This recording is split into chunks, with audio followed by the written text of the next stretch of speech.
Hi, welcome back to my channel. അപ്പോൾ നേരെ red വെൽവെറ്റിൻ്റെ കേക്കിൻ്റെ ഫില്ലിങ്ങുമായിട്ട് വന്നിട്ടുള്ളൂ കേട്ടോ. ഈ സ്പഞ്ചൊക്കെ ഉണ്ടാക്കുന്നത് എങ്ങനെയെന്നുള്ള റെഡ് വെൽവെറ്റിൻ്റെ ചീസ് ഫ്രോസ്റ്റിങ് കറക്റ്റ് ഞാൻ ഇതിന് മുമ്പ് അപ്ലോഡ് ചെയ്തിട്ടുണ്ട്. അപ്പോൾ പിന്നെ വീണ്ടും റിപ്പീറ്റ് ചെയ്യേണ്ട വെച്ചിട്ടാണ് രണ്ടാമത് കാണിക്കാൻ കേട്ടോ. ഇതിപ്പോൾ ഏകദേശം 1 kg അളവിലാണ് ഉണ്ടാക്കിയിട്ടുള്ളത്. ഒരു 4 ലെയറായിട്ട് കട്ട് ചെയ്യാൻ കിട്ടിയിട്ടുണ്ട് സ്പഞ്ച്. അതേപോലെ ഇത് ചീസ് ഫ്രോസ്റ്റിംഗ് ആണ് കേട്ടോ. ചീസൊക്കെ ഇട്ടിട്ടുള്ള ഐസിങ്ങാണ് ചേർത്തിട്ട്. ഇതിൻ്റെയൊക്കെ ഡീറ്റെയിൽസ് ഞാൻ കൊടുത്തിട്ടുണ്ട്. അതിന് നമ്മുടെ ചാനലിൽ തപ്പിയാൽ കാണാൻ പറ്റും. റെഡ് വെൽവെറ്റ് ചീസ് ഫ്രോസ്റ്റിംഗ് എന്നൊക്കെ അടിച്ചെടുത്താൽ കിട്ടും കേട്ടോ. അപ്പോൾ നമുക്ക് എന്ത് ചെയ്യുക, ആദ്യം ഷുഗർ സിറപ്പ് കൊടുത്തിട്ട് ക്രീമൊക്കെ ആഡ് ചെയ്തിട്ട് നമുക്ക് എന്ത് ചെയ്യുക, കുറച്ച് ടേസ്റ്റ് കൂടാൻ വേണ്ടിയിട്ടാണ് നമ്മൾ ഈ വൈറ്റ് ഗണേഷ് കൊടുക്കുന്നത് കേട്ടോ.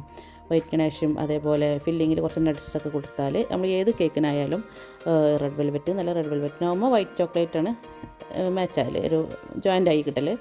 അപ്പോൾ വൈറ്റ് ചോക്ലേറ്റ് കുറച്ച് ക്രഷ് ചെയ്തതും അതേപോലെ വൈറ്റ് ഗണേഷും ഉണ്ട്, കുറച്ച് ബദാമോ അണ്ടിപ്പരിപ്പോ അങ്ങനെ എന്തെങ്കിലുമൊക്കെ നട്ട്സും ഒന്ന് ജസ്റ്റ് ഒന്ന് വെതറി കൊടുക്കുക. നമ്മളൊന്ന് കഴിക്കുന്ന സമയത്ത് ഒന്ന് ജസ്റ്റ് അടിയിലൊരു കടി വരുന്ന രസമുണ്ട്, അങ്ങനെ ബദാമൊക്കെ കടിക്കുമ്പോൾ രസമാണ്. അപ്പോൾ അതൊക്കെ ഞാൻ ഫില്ലിംഗ് ആയിട്ടും കൊടുത്തിട്ടുണ്ട് കേട്ടോ. അതേ സെയിം റിപ്പീറ്റേഷൻ എല്ലാ ലെയറിലും ചെയ്തിട്ടുള്ളത്. അത് നമ്മൾ ഏതൊരു കേക്കിൻ്റെ ചോക്ലേറ്റിൻ്റെ കേക്ക് ഉണ്ടാക്കുകയാണെങ്കിലും ഏതൊരു കേക്ക് ഉണ്ടാക്കുകയാണെങ്കിലും ഇതേപോലെ കുറച്ച് ഗണേഷും കുറച്ച് ചോക്ലേറ്റ് ക്രഷ് ചെയ്തതും അതേപോലെ കുറച്ച് നട്ട്സൊക്കെ വെതറി കൊടുക്കുക. അതേപോലെ ചിലതിൽ ചെറീസ് അതേപോലെ ടൂട്ടി ഫ്രൂട്ടി അങ്ങനെ എന്താ നമ്മൾ കയ്യിലുള്ളത് അതൊക്കെ ഒന്ന് കുറേശ്ശെ ചേർത്ത് കൊടുക്കുക. അപ്പോൾ നമുക്ക് കേക്ക് കഴിക്കുന്ന സമയത്ത് നല്ല ടേസ്റ്റ് ഉണ്ടാവും കേട്ടോ. വെറും സ്പഞ്ചും അതേപോലെ വെറും ക്രീമും മാത്രമാകുമ്പോൾ അത്ര ഒരു കുഴപ്പമില്ലാത്ത ഒരു കേക്കായി മാറുള്ളൂ. ഒന്നും കൂടി ഒന്ന് ടേസ്റ്റൊക്കെ മുന്നിട്ട് നിൽക്കണമെന്നുണ്ടെങ്കിൽ ഇതേപോലെയൊക്കെ ഫില്ലിങ്ങിൽ എന്തെങ്കിലുമൊക്കെ ചേർത്ത് കൊടുക്കട്ടോ. അതേപോലെ ഫ്രൂട്ട്സിൻ്റെ കേക്കൊക്കെ ആണെങ്കിൽ ഇപ്പോൾ മാംഗോ കേക്കൊക്കെ ആണെങ്കിൽ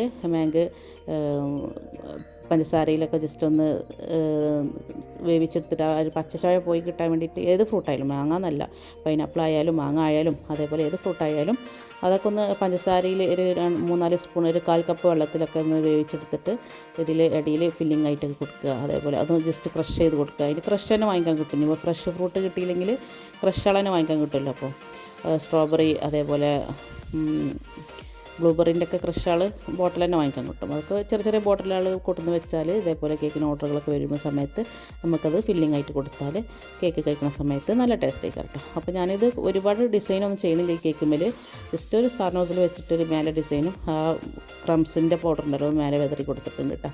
ഇതാണ് അപ്പോൾ നമ്മുടെ ഫൈനൽ ലുക്ക് വന്നിട്ടുള്ളത്. ക്രംസിൻ്റെ പൗഡറൊക്കെ ഉണ്ടാക്കാൻ എല്ലാവർക്കും അറിയില്ല. ഈ സ്പഞ്ച് മേലെ കട്ട് ചെയ്ത് പോകുന്ന സ്പഞ്ച് ഉണ്ടല്ലോ, അതൊന്ന് മിക്സിയിലിട്ട് അടിച്ചെടുത്താൽ മതി കേട്ടോ. അതൊന്ന് റഫായി കിട്ടാൻ കുറച്ച് നേരം ഒന്ന് ഫ്രിഡ്ജിൽ വെക്കണം എന്നുള്ളൂ, ഒന്ന് ഹാർഡായി കിട്ടാൻ വേണ്ടിയിട്ട്, ആ സ്പഞ്ച് ക്രഷ് ചെയ്യാൻ വേണ്ടിയിട്ട്. അപ്പോൾ ഓക്കെ, താങ്ക് യു.